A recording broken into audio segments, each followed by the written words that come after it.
नमस्कार, स्वागत आपका सेल्फ स्टडी के चैनल पर। और आज हम अपनी इस वीडियो में जो हमने एक सीरीज स्टार्ट कर रखी है रेलवे के जो एनटीपीसी ग्रेजुएट लेवल के जो एग्जाम थे प्रीवियस ईयर के, उनको हम यहाँ पर कर रहे हैं। मैथ के क्वेश्चंस हम जो हैं अब तक 3 जो शिफ्ट हैं, यानी जो 5 तारीख को जो एग्जाम हुआ था 5/6/2025 को, उसकी जो तीनों शिफ्ट में जो क्वेश्चन आए थे मैथ के, वो सारे हम कंप्लीट कर चुके हैं। उसके अलग से मैंने एक प्लेलिस्ट भी बना रखी है, अगर आपको वो चीजें देखनी है तो जाकर आप वहां पर देख सकते हैं। आज की इस वीडियो में हम फर्स्ट शिफ्ट का एग्जाम जो हुआ था 6 तारीख को 6ठे महीने में 2025 को, उसको क्लियर करने वाले हैं। और ये वाले जो क्वेश्चंस हैं बहुत ज्यादा चांसेस होते हैं, क्योंकि इसी तरीके के क्वेश्चन आते हैं। आप अगर एनटीपीसी के 2025 में हुए या 2026 में हुए क्वेश्चन को देखेंगे ना, तो सिमिलैरिटी मिलेगी। सेम क्वेश्चन तो उठ के नहीं आता, लेकिन पैटर्न सेम होता है वहां पे। तो ये बहुत हेल्प करता है आपको आने वाले एग्जाम की प्रिपरेशन के लिए, क्योंकि अब एनटीपीसी 2026 के भी नोटिफिकेशन आने वाली है, तो उसके बिहाव से आपको तैयारी करनी है। तो ये वीडियो आपके लिए बहुत ज्यादा इंपॉर्टेंट हो जाएगी। तो वीडियो में आगे पढ़ने से पहले एक पीडीएफ के लिए मैं बता देता हूँ, डिस्क्रिप्शन बॉक्स में आपको टेलीग्राम चैनल का लिंक दिया मिल जाएगा, तो जाकर आप वहां से इस वीडियो की पीडीएफ डाउनलोड कर सकते हैं। क्योंकि जो भी सॉल्यूशन मैं आप लोगों को कराऊंगा वो एज इट इज आपको उस पीडीएफ के तौर पे वहां पे मिल जाएंगे। ओके, चलिए बातों में अपना टाइम वेस्ट नहीं करते हैं और आज की अपनी इस वीडियो का फर्स्ट क्वेश्चन देखते हैं।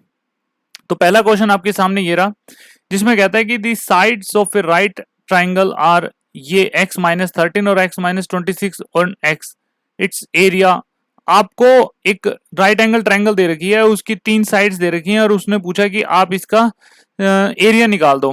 राइट एंगल ट्रायंगल में तो आपको पता ही होता है कि देखिए ये राइट एंगल ट्रायंगल होती है, ये राइट एंगल ट्रायंगल होगी आपके सामने। तो ये परपेंडिकुलर होता है, ये बेस होता है, ये एपिटेनियस होता है। तो यहाँ पर आपको पता है हेपिटेनियस कैसे निकलता है। हेपिटेनियस होता है हेपिटेनियस का square P square plus B square, यही होता है। तो यहाँ पर इसने 2 साइड्स दे रखी हैं राइट एंगल ट्रायंगल की, तीनों मतलब तीनों साइड्स दे रखी हैं। तो एक्स दे रखी है, ऑब्वियसली वो बड़ी है। कैसे बड़ी है सर, आप कैसे पता कर लिया? देखिए हाइपोटेन्यूज बड़ी होती है बाकी दोनों साइड से। और यहाँ पर एक्स कैसे बड़ी है? एक्स इसलिए बड़ी है क्योंकि आप देखेंगे ना, तो एक्स में से ही 13 माइनस किया जा रहा है और एक्स में से ही 26 माइनस किया जा रहा है। तो ऑब्वियसली एक्स बड़ी होगी, क्योंकि ये जो है एक्स से एक 13 कम होगी, एक 26 कम होगी। तो मान लो ये x-13 होगी, ठीक है, ये x-13 होगी ये वाली साइड, और ये वाली x- की 26 होगी। ओके, ये आप x लो, ये तो x लेनी पड़ेगी, चाहे आप इसको x- यहाँ पर 26 ले लो या x- यहाँ 13 ले लो, इसमें कोई फर्क नहीं पड़ने वाला। फर्क यहाँ पर पड़ेगा, आपको ये वाली साइड x लेनी पड़ेगी क्योंकि ये सबसे बड़ी साइड होगी। अब यहाँ पर आपको पता है कि hypotenuse square plus P square plus B square यहाँ पर आपको निकालना है। इसमें आप अपनी ये इक्वेशन रखेंगे, आप क्वेश्चन सोल्व कर देंगे। देखिए यहाँ पर रखते हैं, एक्स स्क्वायर मैंने यहाँ रख लिया क्योंकि x का एक्स स्क्वायर हो जाएगा। फिर यहाँ है x माइनस का 13, x माइनस का 13, x माइनस का 13 का स्क्वायर प्लस बी स्क्वायर क्या दे रखा है, x माइनस का 26 का whole square. Okay, whole square है। आप अब यहाँ पर आप खोल लो इस ब्रैकेट को, तो इसको खोलेंगे तो ये a माइनस बी का होल स्क्वायर है।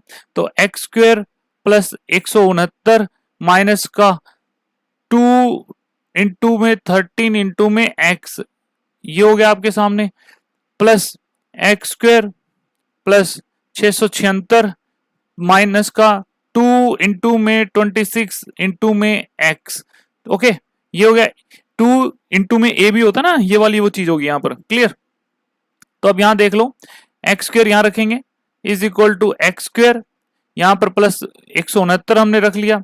अब इसको खोलेंगे, 2 को 13 से मल्टी 26 एक्स यहां आ गया, प्लस एक्स स्क्वायर यहां रख लेंगे, प्लस 676 यहां है ही, माइनस 2 को 26 से मल्टीप्लाई करेंगे तो कितना आएगा, 52 आएगा। यहाँ पर x साथ में है तो 52x यहाँ पर हो गया। ओके, अब देख लो कुछ कटता है तो ये x से ये x कट गया, एक x यहाँ से 0 रह गया, यहाँ पर x अपने पास रह गया। और कुछ चीजें जो यहाँ पर ये जो है, ये वाला minus x square minus 26x और माइनस का 52x, माइनस माइनस का है ऑब्वियसली ये प्लस हो जाएंगे। ओके, तो ये प्लस हो जाएंगे, तो इनको प्लस कर लो। 26 और 52 कितना होता है यहाँ पर, 8 और 7 78 माइनस का 78x, ये प्लस यहाँ पर उठा के ले आओ एक्स स्क्वायर। ओके, तो ये माइनस का 169 और ये हो गया यहाँ पर 676, इसमें प्लस करेंगे तो यहाँ आएगा आपके सामने 5 4 845। ओके, तो ये एक आपके सामने इक्वेशन बनकर आ गई। इसके आप क्या करेंगे, रूट्स निकाल लो, इज इक्वल टू 0 है, ऑब्वियसली इसको सोल्व कर लो, सोल्व करना आसान है।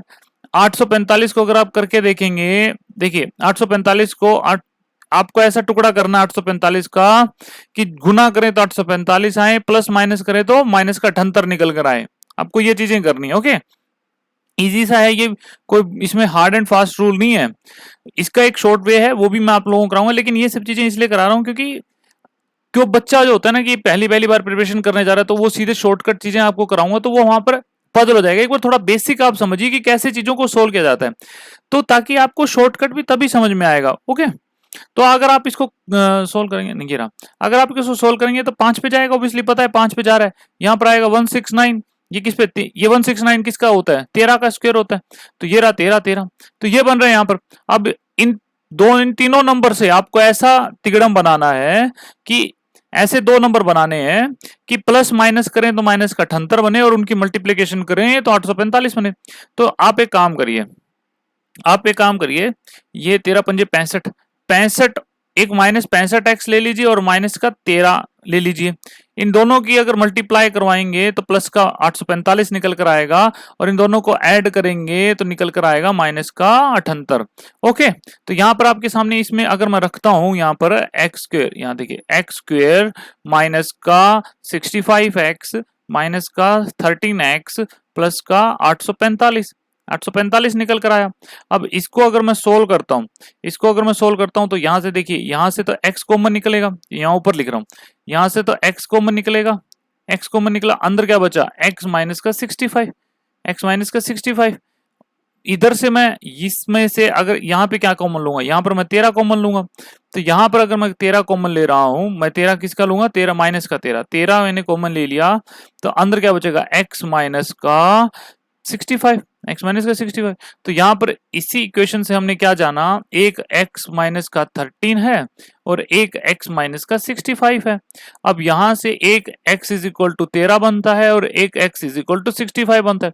अब यहां पर x की वैल्यू 2 निकल कर आ गई आपके सामने, एक x इज इक्वल टू 13 और एक x is equal to 65। Sir कौन सी ले, 13 नहीं ले सकते, क्यों नहीं ले सकते, तो अगर आप यहां देखेंगे ना तो x माइनस का 13 तो यहीं दे रखा है, तो अगर आपने x को अगर 13 पुट कर दिया तो ये 0 बन जाएगी, तो कोई साइड जो है वो 0 थोड़ना होती है, तो ऑब्वियसली ये जो चीज है यहीं कट हो जाती है। यहां पर x इज इक्वल टू 13 नहीं ले सकते, तो क्या लें, तो x आपको 65 लेना पड़ेगा। अगर x आपने 65 ले लिया, तो ये 65 निकल कर आ गया आपके सामने, ये जो साइड है ये तो 65 होगी। यहां पर आप 26 इसमें से माइनस करेंगे तो यहां पर आपके सामने बनेगा 39, तो ये 39 हो जाएगी। यहां इस 65 में से 13 माइनस करेंगे तो यहां बनेगा आपके सामने 52, तो एक 52 निकल कर आ रही है एक साइड, और एक आपके सामने क्या बन के आ रही है 39, दो साइड आपके सामने आ गई 52 और 39। तो अब इसने पूछा एरिया, एरिया क्या होता है राइट एंगल ट्रायंगल का, 1/2 इंटू में बेस इंटू में हाइट, बेस हाइट कुछ भी लगा लो, अब 52 गुना में आपको 39 करना पड़ेगा, तो आप इसको करेंगे 2 और 6 26, 26 को आपको मल्टीप्लाई करना है किससे, 39 से, 26 को आप 39 से मल्टीप्लाई करेंगे तो ये निकल कर आएगा आपके सामने 1014, ठीक है 1014, तो राइट आंसर हो जाएगा आपके सामने बी। क्लियर हुआ, तो ये हो गया आपके सामने बेसिक से कैसे क्वेश्चन सोल्व किया जाता है, ये सब चीजें होगी यहाँ पे क्लियर। अब अगले क्वेश्चन पे चलते हैं। अगला क्वेश्चन दिया गया है, if tan theta is equal to 7/8 the evaluate, तो ये जो इक्वेशन आपके सामने देखी है आपको इसको सोल्व करना है, ठीक है। अब इसको सोल्व करना है, इसको सोल्व कैसे करेंगे, देखिए sine square plus cos square क्या होता है, 1 निकल कर आता है, ये चीजें यहां से ध्यान निकला है। अब इस साइन को यहां पर उठा के ले आओ, तो cos square is equal to 1 minus का साइन स्क्वेयर, ठीक है। तो इसको तो मैं एक तरीके से ये भी तो लिख सकता हूं ना, 1 का स्क्वेयर माइनस साइन का स्क्वेयर, तो ये हो गया ना ए स्क्वेयर माइनस का बी स्क्वेयर, हो गया। अगर इस ब्रैकेट को खोलते हैं तो क्या होता है, ए माइनस बी, ए प्लस बी, यही होता है ना। तो यहां पर आप देखेंगे ना तो ये एक तरीके से वही है। इस साइन को अगर मैं इसको खोलने बैठूंगा ना, इस इक्वेशन को अगर मैंने खोल दिया तो ये 1 माइनस का साइन और 1 प्लस का साइन, यही बनेगा। तो इसको मैं ये भी लिख सकता हूं, ठीक है, इसको मैं ये भी लिख सकता हूं।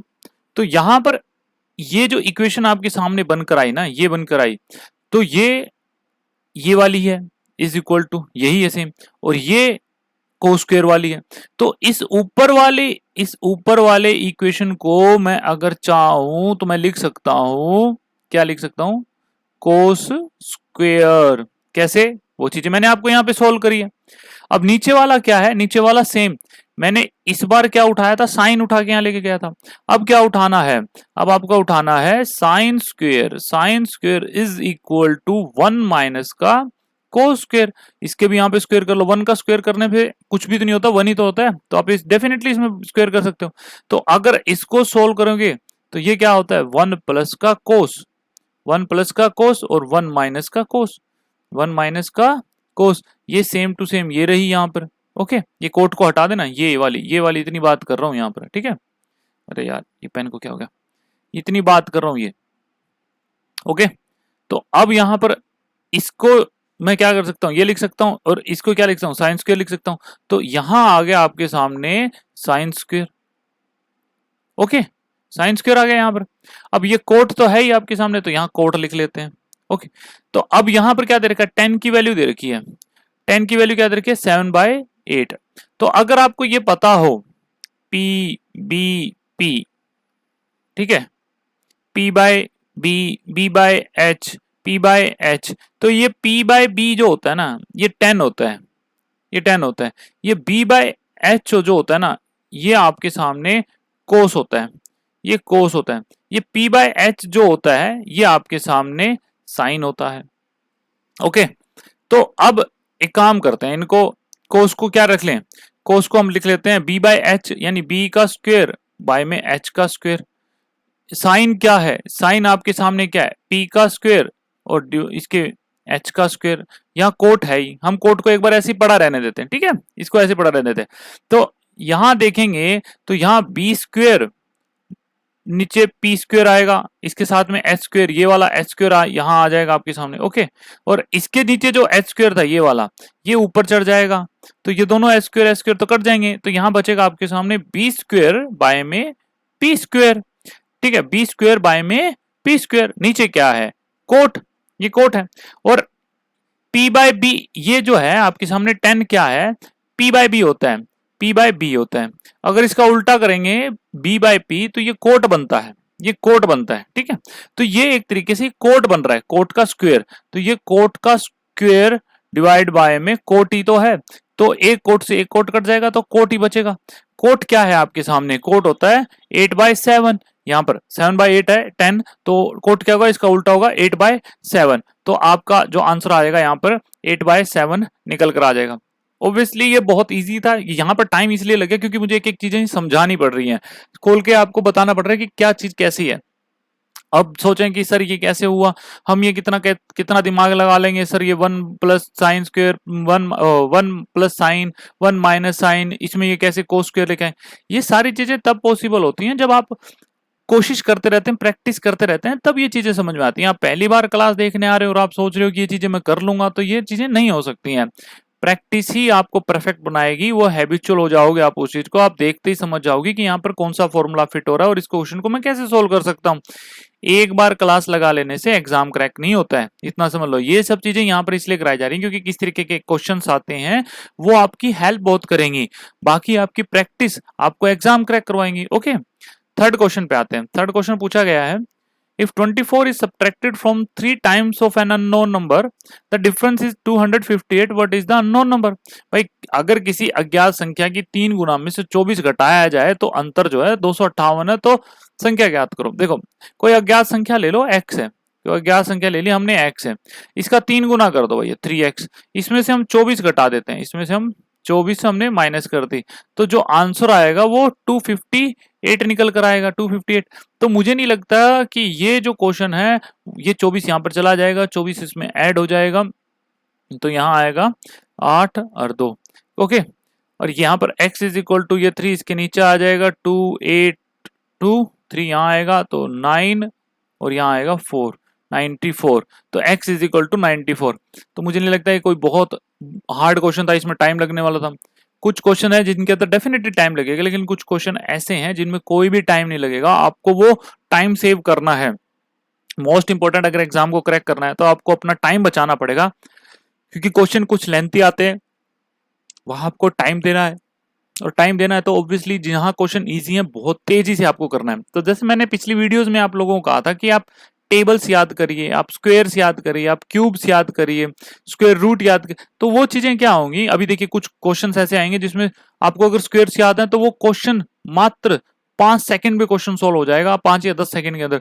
तो वो सब चीजें तभी पॉसिबल होंगी जब आप टेबल्स, स्क्वायर्स, क्यूब्स आपको याद होंगे, और वो आपको याद करनी होंगी। टेबल्स लगभग 25 से 30 तक तो आप टेबल्स याद करके रखिए, स्क्वायर्स भी आप 25 से 30 तक, और सेम जो क्यूब है वो आप कम से कम 15 से 20 तक तो आपको याद होने ही चाहिए, क्योंकि ये सब चीजें बहुत ज्यादा हेल्प करेंगे आपको एग्जाम क्रैक करने। इसे छोटी छोटी चीजें देखिए, ये वाले क्वेश्चन तो सबको आते होंगे, आप एग्जाम में किसी दूसरे से आगे कैसे निकलेंगे। ये छोटी छोटी चीजें अपनाएंगे, ये छोटी छोटी चीजें बहुत ज्यादा गैप क्रिएट कर देंगी आप में और जो दूसरा बच्चा तैयारी कर रहा है उसके अंदर।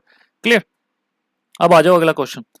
फोर्थ क्वेश्चन कह रहा है कि the side of a rectangular field are 169 metre and 154 metre, it's area is equal to the area of a circular field, what is the circumference of the circular field. भाई एक आयताकार मैदान की भुजाएं जो है वो 169 मीटर और 154 मीटर लंबी है, इसका क्षेत्रफल जो है एक वृत्ताकार मैदान के क्षेत्रफल के बराबर है। वृत्ताकार मैदान जो है उसकी परिधि क्या होगी, आपको ये निकालना है। ओके, पाई इसने बोला है कि 22/7 लो। पहले तो आपको एक एग्जाम के डायग्राम से मैं चीजें को समझा देता हूँ। ये एक रेक्टेंगुलर फील्ड हो गया, ठीक है। इसकी साइड दे रखी है 169 और 154, ये दे रखी है। अब ये बोला गया है कि जो इसका एरिया है, जो इसका एरिया है वो बराबर है एक गोलाकार मैदान है उसके एरिया के बराबर है, एरिया के बराबर है। तो इस एरिया, इस ये जो गोलाकार मैदान है इसका आपका सरकमफ्रेंस, यानी कि ये जो लंबाई है इसकी, मान लो कि इसके चारों तरफ इस मैदान के तार खींचनी है तो कितनी लंबी तार चाहिए, वो तार की लंबाई पूछ रहा है एक तरीके से। सरकमफ्रेंस वो होती है। ओके, ये तार की ये या फिर एक गोले की परिधि बता, वो कह रहा है कि आप परिधि बताइए कितनी होगी। ओके, सरकमफ्रेंस बताना है। तो फर्स्ट ऑफ ऑल तो आपको इसका रेडियस निकालना होगा। रेडियस कैसे निकालेंगे, देखिए पाई आर स्क्वायर ये होता है एरिया, ये इक्वल रख दो इसका। ये क्या होती है, साइड्स होती हैं, लेंथ इनटू में ब्रेथ, ये एरिया होता है रेक्टेंगुलर का। तो लेंथ आपने मान ली 169, तो 169 इनटू में 154। तो यहाँ अपने 22/7 है, क्योंकि इसने बोला है कि पाई को आपको 22/7 लेना है। तो यहाँ पर आप 22/7 है, तो एक बार एक काम करिए, इस पाई को हटा दीजिए और ये पाई यहाँ पर आ जाएगा घूम के, तो नीचे आएगा ये पाई, पाई यहाँ आ जाएगा। अब ये पाई को अगर आप खोलेंगे तो 22/7 है, तो 22/7 है तो 22 यहाँ आ जाएगा, 7 ऊपर चला जाएगा। ओके, क्लियर है इतनी चीज। अब इसको काटा पीटी अगर मचाएंगे तो ये 11 पे कटेगा, 11 दूनी 22 होता है, और ये आपका 14 निकल कर आएगा यहाँ पर। इसको अगर आप काटेंगे तो यहाँ 7 निकल कर आएगा। ये स्क्वायर दे रखा है, ये स्क्वायर भी अगर आप हटाएंगे, अगर ये स्क्वायर भी अगर आप हटाएंगे तो यहाँ पर आप क्या चढ़ेगा, इसका रूट चढ़ जाएगा यहाँ पर। ओके, यहाँ रूट चढ़ जाएगा। अब रूट चढ़ जाएगा तो 169 जो होता है वो 13 गुना 13 होता है।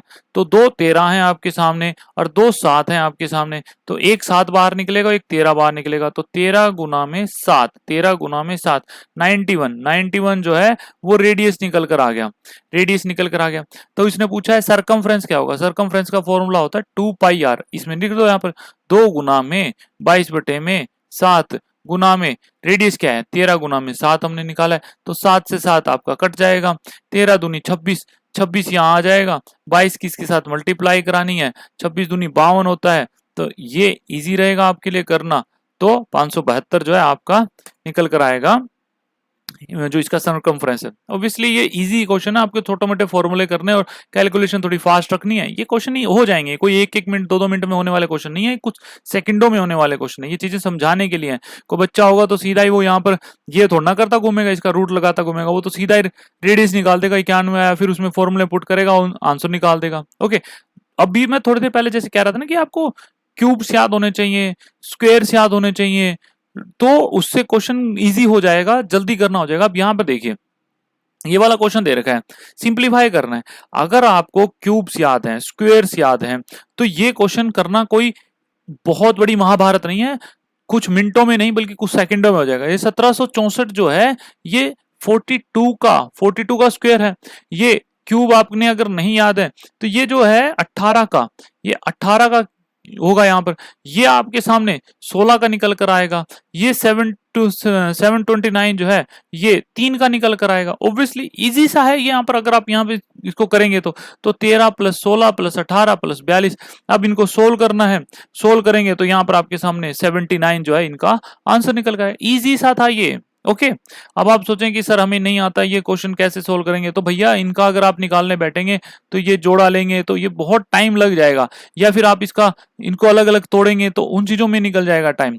तो आपको क्या है, याद करने पड़ेंगे इसको। देखिए सर ये 4 तो हम किसी का याद नहीं कर सकते, तो इसको तोड़ लो ना यार, मुझे तो पता है ये चीजें, तो तोड़ेंगे कैसे? इसको तोड़ने का क्या है, 6 5 5 3 6, तो इसको तोड़ें कैसे भाई, किस पे जा रहा है, एक बार 2 पे कर लो एक बार इसको, तो यहाँ पर 3 आएगा, यहाँ पर क्या आ जाएगा 2, यहाँ पर 7, यहाँ पर 6, यहाँ पर 8। ठीक है, अब फिर तोड़ लो इसको, फिर तोड़ेंगे तो 2 पे फिर तोड़ेंगे इसको, यहाँ पर 1, यहाँ पर 6, यहाँ पर 3, यहाँ 8, यहाँ पर 4, फिर तोड़ो इसको, 4 पे देखो, इसको 4 पे करके देखो, 4 पे देखेंगे 4 चौक 16, फिर ये नहीं जाएगा 0, 4 निमा 36, फिर जाएगा ये आपके सामने 36 में से 2, फिर ये 24, ये 4 पे गया आपके सामने 4066, फिर यहाँ पर फिर देखो इसको 4 पे करके अगर जा रहा है तो 4 पे देखेंगे 1 या 0, यहाँ पर फिर 1, यहाँ पर नहीं ये 4 पे नहीं जाएगा, एक काम करिए इसको 2 पे ही करके देखिए, अगर 2 पे जा रहा है तो 1 मिनट रुको, रीड 2 पे देखेंगे 0 3 3, ये 2 पे ये आ गया आपके सामने। अब ये किस पे जा रहा है वो देखो, यहाँ पर 20 30, यहाँ पर आप देखेंगे किस पे जाएगा, ये इसका रूट देखना है आपको, 4 निकालना है। 20 30 का अगर आप देखेंगे तो ये किस पे जा रहा है, ये अब 2 पे, ये 7 पे जाएगा क्या, डिवाइड आप करेंगे, इस पे भी नहीं जाएगा, ये कहीं मैंने गड़बड़ कर दी क्या, 1 मिनट, 16 में तो ये तो नहीं आना चाहिए था, कहीं कहीं तो गड़बड़ करी है मैंने। 384 का अगर आपने इसको करके देखा हो तो, अरे अरे अरे यहाँ यहाँ यहाँ गड़बड़ करती, जब भी मैं सोचूं ये 4066 तो नहीं आना चाहिए था।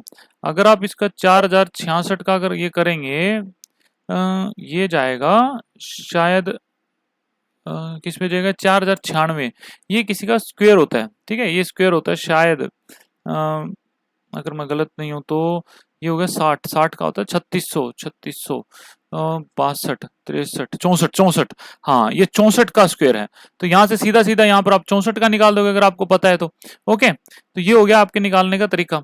ये थोड़ी सी मुझसे मिस्टेक होगी, तभी मैं सोचूं ये 33 तो जाएगा नहीं क्योंकि वहां पे 16 निकल कर आ रहा है। ओके तो यहाँ पर आप 64 निकालेंगे तो यहाँ 64 हो गया, तो यहाँ से चीजें सोल्व कर लो, ये इजी रहेगा आपके लिए, ठीक है। लेकिन क्या होता है कि आप इतनी चीजें करेंगे, देखिए मुझसे भी छोटी मोटी गड़बड़ होगी, एग्जाम में टाइम चल रहा होता है तो वहां पर प्रेशर ज्यादा होता है तो वो चीजें गड़बड़ करेंगी, तो ये सही रहेगा कि आप एक तो ठंडे दिमाग से एग्जाम दीजिए, दूसरा आप चीजों को याद करके जाइए, स्क्वायर्स क्यूब्स ये, ताकि यहां तक चलो मान लो आपको ये चीजें नहीं पता, ये चीजें नहीं पता, यहां तक नहीं पता, लेकिन ये 4096 तो पता चलेगा ना कि यार ये कहां तक है, 64 का है, तो डेफिनेटली आप चीजें कर लोगे। इसको थोड़ा और सोल्व करते, थोड़ा और नजदीक पहुंचते तो आपको वो याद आ जाता, तो आपको तो यहाँ कहीं ना कहीं ये चीजें याद करनी पड़ेंगी। ओके चलिए अगला क्वेश्चन पे आते हैं, 6th क्वेश्चन आता है। 6th क्वेश्चन है, a man has to cover a distance of 387 kilometre in 21 hours, if he covers 2/3 of this distance in 5/7 of time, then what should his speed in kilometer per hour to be cover the remaining distance in the time left। भाई एक आदमी को 21 घंटों में 387 kilometre दूरी तय करनी है, अगर वह इस दूरी का 2/3 हिस्सा 5/7 समय में तय करता है तो बचे हुए समय में बाकी दूरी तय करने के लिए उसकी स्पीड क्या होनी चाहिए। भाई उसके बाकी हुई समय, बाकी जो बच गया समय है उसी में उसको दूर करनी है। देखो 387 किलोमीटर उसको तय करना था, उसने कितना कवर कर दिया, इसका 2/3 कवर कर दिया, 2/3 कवर कर दिया, 1/3 रह गया, तो 2/3 इसने कवर कर दिया, तो 129 यानी कि 8 5 2 258 उसने ये जो है कवर कर दिया, ये उसने कवर कर दिया। बचा कितना भाई, बचा उसका 129, 129 बच गया। ओके 129 बच गया, तो अब ये बच गया रिमेनिंग। अब क्या है, टाइम कितना था 21 था, लेकिन उसने टाइम कितना ले लिया, 5/7, 5/7 यानी कि 15 घंटे उसने कवर करने में ले लिए। किसको, इस 258 को, इस 258 को। अब बचे कितने उसके पास, बचे 6 घंटे बचे उसके पास। अब उसको 6 घंटे बचे, 6 घंटों में 6 घंटे उसके पास बचे हैं, उसको 129 कवर करना है, 129 कवर करना है 6 घंटों में। तो कितनी स्पीड आएगी, इस ऑब्वियसली जो डिस्टेंस बचा है उसको टाइम से डिवाइड कर दो। तो यह आएगा 3 पे काटेंगे इसको 2, तो यह आएगा 4, यह आएगा 3, यह आएगा 2, ये 1, ये 5, 21.5, 21.5 है क्या कहीं, 21.5 है, ये रहा ए, 21.5 की उसकी स्पीड होगी, ये डिस्टेंस कवर हो जाएगा। ओके, इजी से क्वेश्चन है। Find the simple interest if the sum 350 है, 1.5 साल के लिए लिया है, 20% जो है इंटरेस्ट रेट लग रहा है, तो आपको निकालना है सिंपल इंटरेस्ट। सिंपल इंटरेस्ट का क्या फॉर्मूला होता है, प्रिंसिपल इनटू में रेट इनटू में टाइम डिवाइड बाय में 100। इजी सा है, कोई बड़ी चीज तो है नहीं। प्रिंसिपल कितना दे रखा है, 350, अरे यार इसको भी क्या हो जाता है बीच में, 350 गुना में 1.5 साल है, अरे यार क्या कर रहा है, बटे में 10 गुना में इसके नीचे क्या लगाएंगे, 100 लगा देंगे। क्यों 100 किसका, टाइम का, टाइम का नहीं मतलब इसका परसेंटेज का, ठीक है, परसेंटेज का 100 लग गया। अब काटा पीटी मचाएंगे तो 2 जीरो से एक ये जीरो कट गई, एक ये जीरो कट गई, 2 एकम 2, 5, ये 3 पे आएगा, 3 को हम इससे मल्टीप्लाई करेंगे, 3 पंजे 15 और एक जीरो कहीं है क्या, 105, 105 है, सी इसका राइट आंसर हो जाएगा। ओके, बड़ा इजी सा क्वेश्चन था। अब ये एक फॉर्मूला है, mean minus mode is equal to 3 into में मीन माइनस का मीडियन, ये एम्पिरिकल फॉर्मूला है। तो इस फॉर्मूले में आपको चीजें पुट करनी है और आपका क्वेश्चन हो जाएगा, पूछा है कि द मोड, ये बहुत क्वेश्चन आता है, ये फॉर्मूला तो मैं कहूंगा कि आप डेफिनेटली याद करिए क्योंकि बहुत पूछा जाता है। एनटीपीसी ग्रेजुएट हो, एनटीपीसी अंडर ग्रेजुएट हो, ये क्वेश्चन तो 100% देगा, ये मीन माइनस मोड का। तो आपको ये चीजें याद होनी चाहिए। तो यहाँ पर पूछा गया है, इसने बोला the mode and median of data set, mode and median, mode दे रखा है, ठीक है, मोड दे रखा है और ये मीडियन दे रखा है। ओके, मीडियन दे रखा है, मीडियन देखा है। तो मोड कितना दे रखा है इसने, 52.7, 52.7। मीडियन कितना दे रखा है इसने, 65, 65। तो इस एम मीन को तो मैं एम लिख लेता हूं, एम माइनस का 52.7, 3 एम माइनस का 65। तो अब आप एम की वैल्यू नहीं निकाल लोगे, एम की वैल्यू कैसे निकालेंगे, तो एम माइनस का 52.7 तो यहीं रहेगा और यहाँ पर 3m, अब 3 की मल्टीप्लाई इससे करेंगे, 3 पंजे 15, 18 और 1 95, 195 यहाँ आ जाएगा। तो ये m उठा के यहाँ ले आओ, 195 यहाँ लेकर आ जाओ, ये प्लस का आएगा।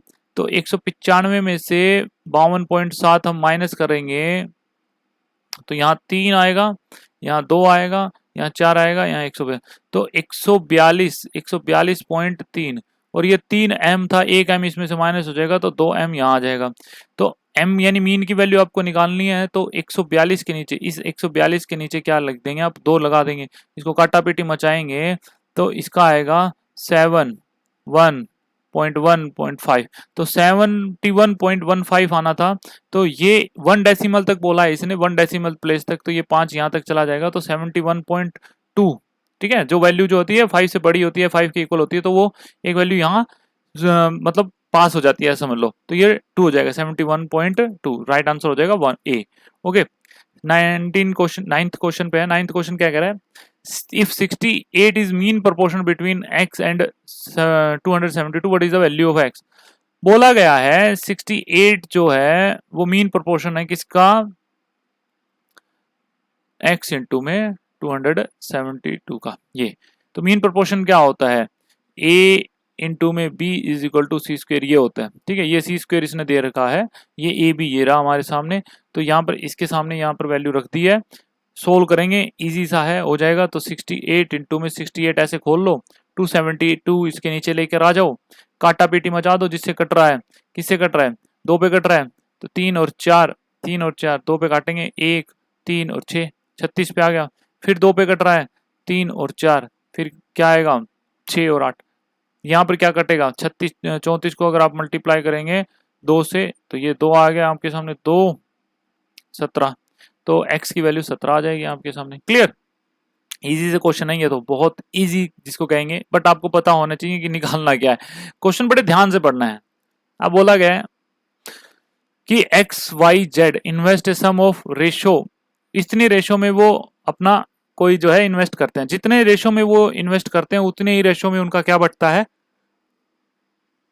प्रॉफिट बढ़ता है। If they earn total profit 3180 उन्होंने उनको मिले at the end of the year, उनको साल के अंत में इतना प्रॉफिट मिला, तो बताइए कि भाई यार डिफरेंस जो है वो वाई एंड जेड के बीच में कितना है। वाई और जेड क्या है, वाई और जेड यानी 59 और 41। पहले तो इनका टोटल सम निकालो, ठीक है।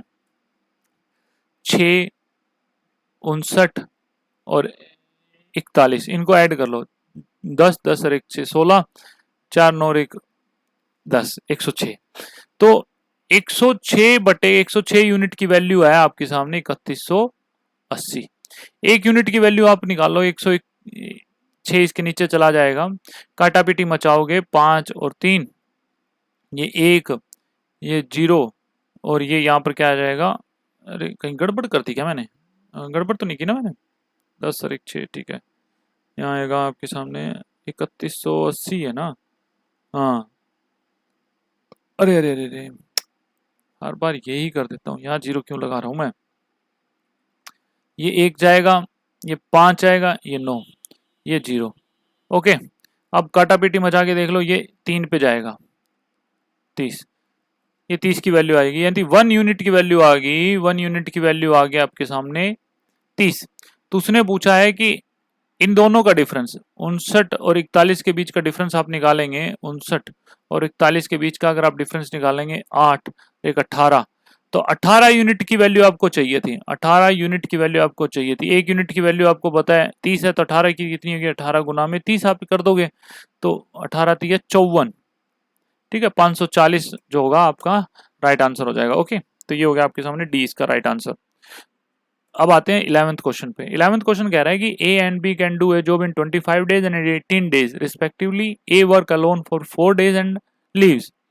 The number of day required by B to complete the remaining job is. भाई हिंदी में क्या कह रहा है कि ए और बी किसी काम को 25 और 18 दिन में करते हैं क्रमशः। तो ए किसी काम को 25 दिन में कर रहा है, ठीक है, बी उसी काम को 18 दिन में कर रहा है। तो ये हो गया इनके डेज हैं, ये डेज हो गए। यहां पर आप निकालेंगे, यहां पर आप निकालेंगे टोटल वर्क। टोटल वर्क क्या होता है, जो इनका एलसीएम होता है वो टोटल वर्क होता है। टोटल वर्क यहाँ निकालेंगे आप, ठीक है, टोटल वर्क यहाँ निकालेंगे। लेकिन टोटल वर्क यहाँ पर इनका एलसीएम लेंगे तो कोई तो कॉमन चीज निकल नहीं रही, तो 25 गुना में 18 में एक बार ऐसे ही रख लेते हैं, ठीक है। तो यहाँ पर एफिशिएंसी निकल कर आएगी, एफिशिएंसी निकल कर आएगी। ए की एफिशिएंसी कितनी है भाई, टोटल वर्क में कुल कितना काम था, कुल कितने दिन लगे, डिवाइड कर दो उसको, तो 25 गुना में 18, इसके नीचे 25 जाएगा, तो 18 की एफिशिएंसी इसकी निकल कर आएगी और इसकी बी की जो है 25 की एफिशिएंसी निकल कर आ जाएगी। अब क्या बोला उसने कि ए जो है 4 दिन काम किया, भाई 18 की एफिशिएंसी थी ए की, 18 की एफिशिएंसी से उसने 4 दिन काम किया, 18 चौका कितना होता है 72, यानी उसने 72 यूनिट ऑफ वर्क कर लिया, 72 यूनिट ऑफ वर्क कर लिया। बाकी भाई बाकी जो है रिमेनिंग काम किसने किया, 25 ने किया, यानी 25 यूनिट बी ने किया।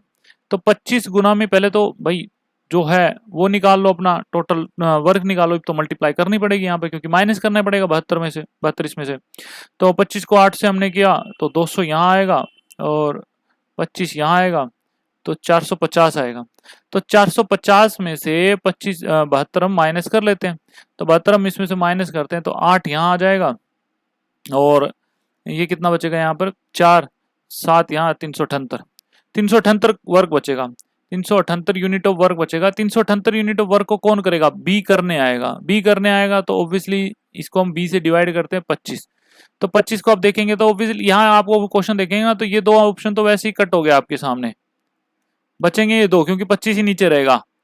अब यहाँ देखो, अरे चल रहा है क्या, हाँ 378 जो है, अब इसको आप 25 से अगर डिवाइड करेंगे तो 25 से कम 25, पहले तो ये निकालना पड़ेगा, तो यहाँ 2 यहाँ ये 8, ठीक है, 25 पंजा 125, तो यहाँ निकालेंगे 3, तो ये 15 सही 3/25, तो राइट आंसर आपके सामने ए हो जाएगा। Okay clear. अब आते हैं 12th क्वेश्चन पे। 12th क्वेश्चन क्या बोला गया है देखो, 12th क्वेश्चन बोला गया है कि the average of 10 observation is 40. It was realised later that an observation was in misread as 33 in place of 50. Find the correct average. भाई 10 ऑब्जर्वेशन थी, ये मान, हाँ ठीक है, उनका जो औसत था वो 40 है. बाद में पता चला एक ऑब्जर्वेशन को उन्होंने 50 की जगह 33 पढ़ लिया, गलती पढ़ ली.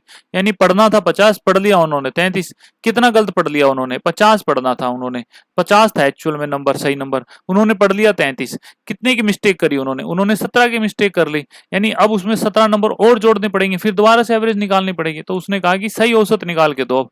तो 17 जो है, अब देखो पहले एवरेज क्या थी, पहले एवरेज 40 थी. तो या तो एक काम करो, इसमें 10 से गुना करो 400 आएगा, फिर इसको 17 को इसमें ऐड करो, कितना आएगा 417 आएगा, फिर 10 से इसको डिवाइड कर दो 41.7 आएगा, 41.7 इसका आंसर आ जाएगा. सिंपल सी बात एक तो ये. दूसरा क्या काम करो, दूसरा एक काम करो भैया, 17 है, अब वो 17 जो है वो 10 बंदों में, 10 ऑब्जर्वेशन में बटेगा, 10 बंदों में बटेगा. तो 17 को सीधा डिवाइड कर दो 10 से, तो 1.7 की एवरेज निकल मतलब बढ़ जाएगी यहाँ पर. तो सीधा 40 में यहाँ पर ऐड कर दो तो 41.7. दो वे हैं, कोई भी कर सकते हो, ये भी इजी है वो भी इजी है, आपकी कैलकुलेशन कैसी है उस हिसाब से आप कर सकते हो. ओके, 13th क्वेश्चन पे आते हैं. 13th क्वेश्चन क्या कह रहा है? Sachin salary was raised bye 16% and subsequently, पहले सचिन रिड्यूस की गई 16%, देन रेज्ड की गई 6%, मतलब बढ़ाई गई 10%. What percentage was his final salary lower compare to his initial salary? इसके दो तरीके हैं, पर हम एक सिंपल सा वे करेंगे, ठीक है भाई. मान लो सचिन की सैलरी 100 थी, पहले उसकी सैलरी रिड्यूस कर दी 16%, यानी 16% इसका अगर हम निकालेंगे तो 16, यानी कि सीधा अगर मैं कहूं तो 84% उसकी सैलरी रह जाएगी. फिर क्या किया, उसकी सैलरी 10% बढ़ा दी, यानी अब 110 कर दी. यहाँ पर अगर आप इसका काटा पीटी मचाएंगे, ये जीरो से ये जीरो रखेंगे, तो 84 को आप अगर मल्टीप्लाई करेंगे 11 से, तो यही बन के निकल आएगा 2 और 9, 92.7, 92.4. तो 7.6 की कमी आ गई, 7.6 की कमी आ गई उसकी इनिशियल सैलरी से. तो एक तो ये तरीका हो गया. दूसरा तरीका क्या है भाई? दूसरा तरीका ये है, पहले उसकी सैलरी 16 बढ़ाई गई, प्लस 10 किया गया, फिर माइनस का 16 गुना में 10. ये एक फॉर्मूला है, ये मैंने अपनी पिछली वीडियोस में भी समझाया हुआ है, वो कर लो, ठीक है. यहाँ से 0 से 0 कटेगा तो यहाँ 1.6 निकल कर आएगा, 1.6 और ये 16 में ऐड हो जाएगा तो 176, इसमें से 176, ये माइनस का है प्लस 10 का है, अगर इसमें क्या होगा 7.6 यहाँ से निकल गया, तो 7.6 जो है सीधा आंसर यहाँ से निकाल सकते हो. ओके, तो काफी सारे तरीके हैं, कोई भी आप सोल्व कर सकते हो, 100 मान के कर सकते हो. क्लियर. आते हैं अपने 14th क्वेश्चन पे. 14th क्वेश्चन पे कंपाउंड इंटरेस्ट का बोला गया. The difference between the compound interest compounded annually and simple interest if 17,700 is deposit 4% rate of interest per annum for 2 years. भाई यहाँ पर बोल रहा है कि 17,700 को 4% सालाना ब्याज दर पर 2 साल के लिए जमा किया गया. जो सालाना कंपाउंडेड होने वाला कंपाउंड इंटरेस्ट था और सिंपल इंटरेस्ट के बीच में अंतर क्या होगा, ये पूछा गया. तो मैंने इसका एक फॉर्मूला आप लोगों को करवाया हुआ है, PR² डिवाइड बाय में 100 का स्क्वायर. ये फॉर्मूला पुट करो, आपके सामने आंसर निकल कर आएगा 17,700. R² कितना देर का है, 4 गुना में 4. ये PR² कैसे, भाई सारी चीजें मैंने आप लोगों को करवा रखी है, पुरानी वीडियो जाके देखेंगे तो चीजें समझ में आ जाएंगी. ओके, तो 2 0 से 2 0 यहाँ पर कट हो गई. अब ओके, ये कट नहीं करते हैं क्योंकि भाई हमने पॉइंट में ही आंसर देना है. तो 177 को 16 से मल्टीप्लाई कर लो, 6 7 42, 4 6 7 42 और 4 46, 4 यहाँ पर 0, यहाँ पर 7 7 1 2, यहाँ पर कितना आएगा 3 8 2. ठीक है, तो 2832 बटे 100, तो आंसर आएगा 28.32.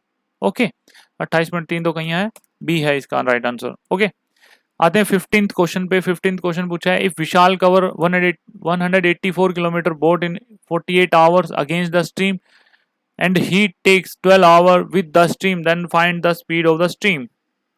देखो भैया, बोट प्लस स्ट्रीम ये कब होता है, जब वो डाउन स्ट्रीम होता है, यानी कि धारा के एक साथ हम बह रहे होते हैं. धारा अगर मतलब नीचे की तरफ जा रही है, इसको डाउन स्ट्रीम इसलिए बोलते हैं क्योंकि आप बोट चला रहे हो, धारा की स्पीड भी तो इस साइड है, तो आपकी स्पीड जो बोट स्ट्रीम के साथ जो है वो ऐड हो जाती है, तो डाउन स्ट्रीम यहां पर आ गया आपके लिए, ठीक है।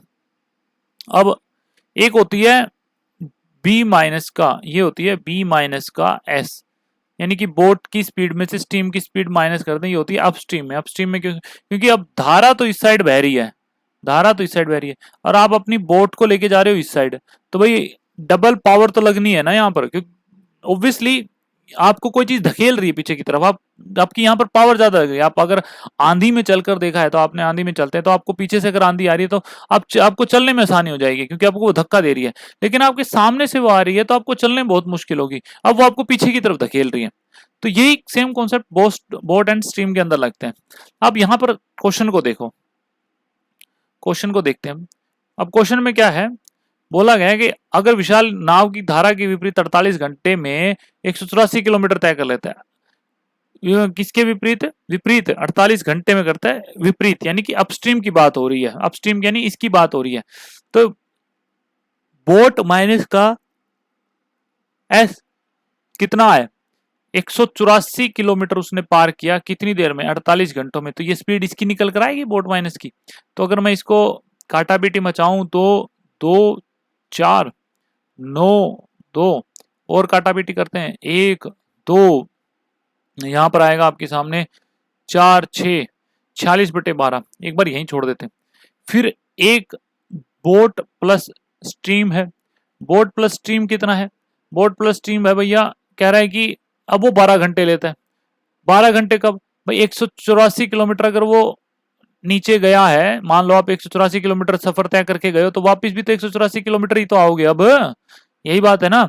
तो अब 184 किलोमीटर को उसने कितने में किया? 184 को उसने कितने में किया? 12 में ही किया, 12 में ही किया। तो 9 2 यहां आप काटेंगे तो 6 आ जाएगा, ठीक है, 6 आ रहा है ना।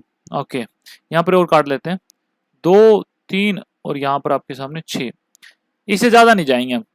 क्यों नहीं जा रहे? क्योंकि देखो यहाँ पर इसका बटे में 6 है, यहाँ पर बटे में 6, ये थोड़ा इजी हो जाएगा क्वेश्चन करना।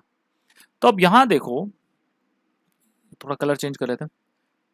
बोट माइनस का, अरे चलो plus S, boat plus S कितना है?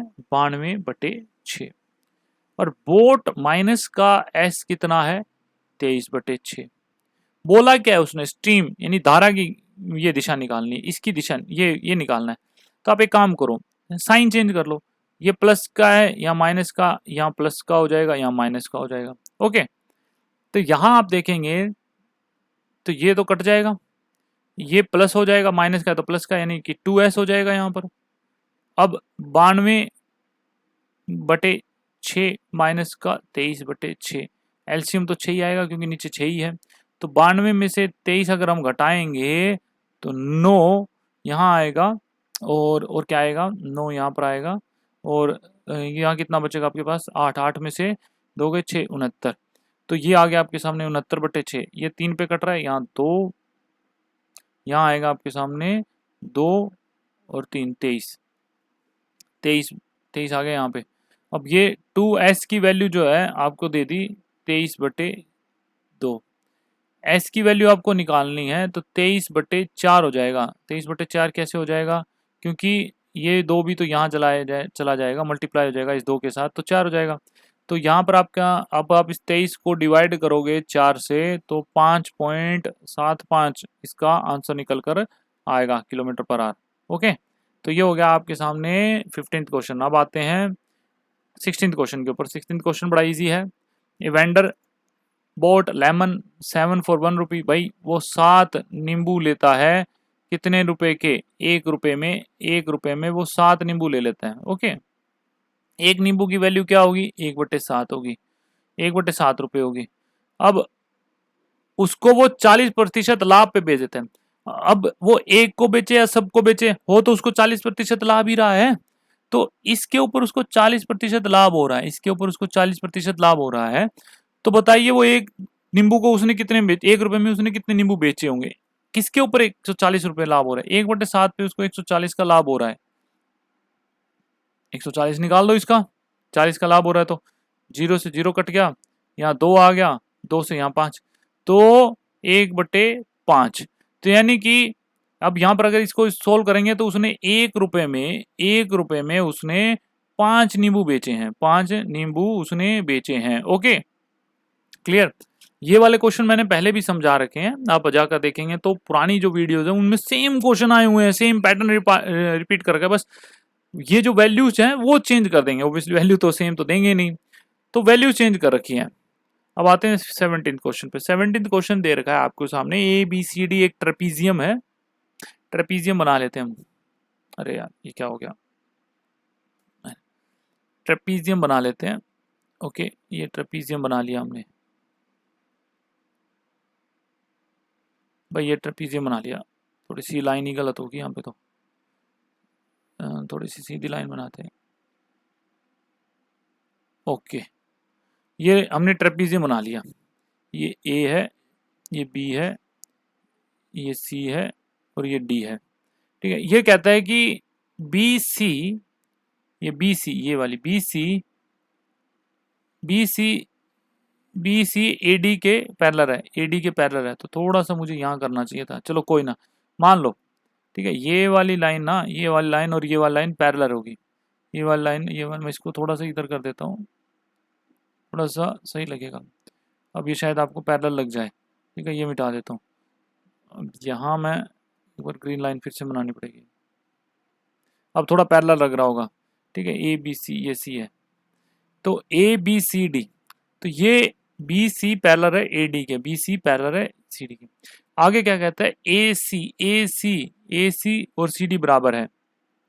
ए सी, ए सी, ये वाली लाइन जो है यहाँ से स्टार्ट होती है और यहाँ तक जाती है, ये वाली लाइन ए डी के बराबर है, बी किसके बराबर है, सी के बराबर है, डी सी के, तो यानी ये वाली लाइन और ये वाली लाइन इक्वल है, ये वाला लाइन, ये वाला लाइन इक्वल है।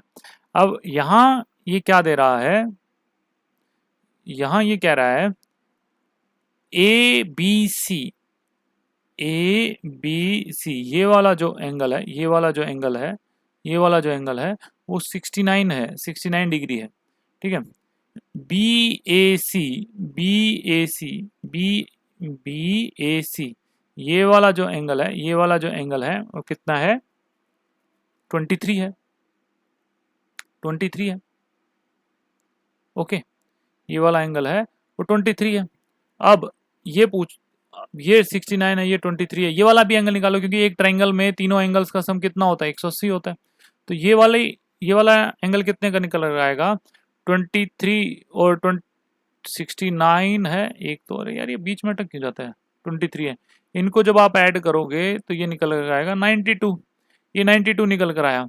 180 होता है एंगल के, ट्रायंगल के तीनों एंगल का सम, तो 92 इसमें से हम अगर माइनस करेंगे तो यहाँ पर आएगा 8, यहाँ पर बचेगा 7, तो यहाँ पर आएगा 8, 88। तो ये जो एंगल निकल कर आएगा वो 88 निकल कर आएगा। ओके 88 निकल कर आएगा। अब पूछा क्या है उसने, then what is the measure of A C D, A C D, ये वाला एंगल पूछ रखा है इसने कि बताओ कि ये वाला एंगल कितना होगा, ये वाला एंगल पूछा है, ये बताओ ये वाला एंगल कितना होगा भैया।